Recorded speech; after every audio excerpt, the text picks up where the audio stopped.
a somewhat unique fellowship in that it's a combination of two host organizations. I work with the Treasure Island Homeless Development Initiative and the Community Housing Partnership. With the Treasure Island Homeless Development Initiative, known as TIDI, I work on the homeless assistance component of the redevelopment plan. And with Community Housing Partnership, I work on housing development project management, and my primary project there is Drs. Julian and Ray Richardson Apartments. So Treasure Island was initially built for the World's Fair in 1939. It was then transformed into a naval base, and in 1994 the Navy base was decommissioned, and that's when the Treasure Island Homeless Development Initiative came on board to form a coalition of nonprofits to provide a homeless assistance component both in the civilian reuse and in the future redevelopment. A lot of people really admired Laura through this process and her ability to look at very complex information and be able to distill it, because then she had to communicate it to our partners, she had to then communicate it to the community. So it's really an incredible contribution for us, for the kind of organization we are, with the kind of vision we have. You know, an organization that wants to provide a new San Francisco neighborhood that includes folks from the ground up, but really makes them feel included and makes them feel part of it. And Laura was able to provide the technical expertise to enable that vision to be fulfilled.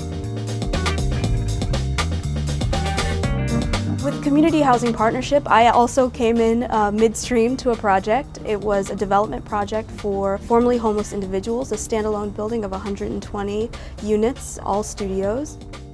This used to be a former freeway right-of-way parcel, so there used to be an elevated freeway that used to go through the site, and after the last major earthquake, the city decided that they wanted to tear down the elevated freeway and open up these sites for housing. I was really impressed by the skills that Laura brought with her when she came on board. I have a background in development but not in architecture, and so it was really helpful to have someone who could look at the design details, who could tell us what would work or what wouldn't work, understanding both what we do as an operator of affordable housing and what the architect does designing it. I think design plays an important role, first of all, in placing a building into a community context. And I think what's so important about design, and particularly in a place like San Francisco where people are design-oriented and love great design, it brings people into your project, it attracts them to the project, and it makes them want to support it.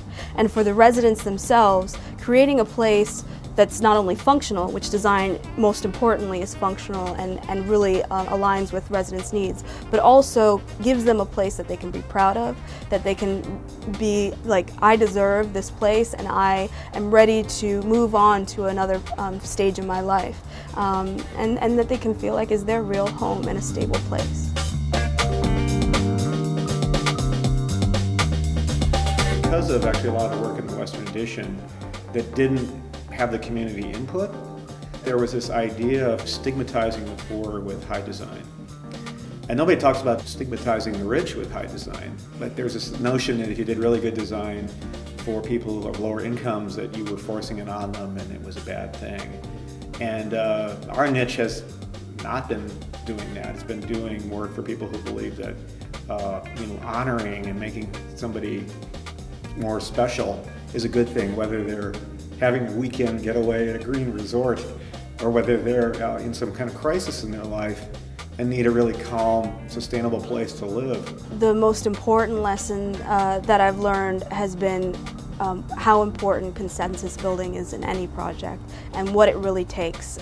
Working with an organization like CHP that's actually really rooted in its community and is very activist and very advocacy oriented has taught me what that means in the development process and the design process, and how that's the root of anything that we do, particularly in community design and affordable housing.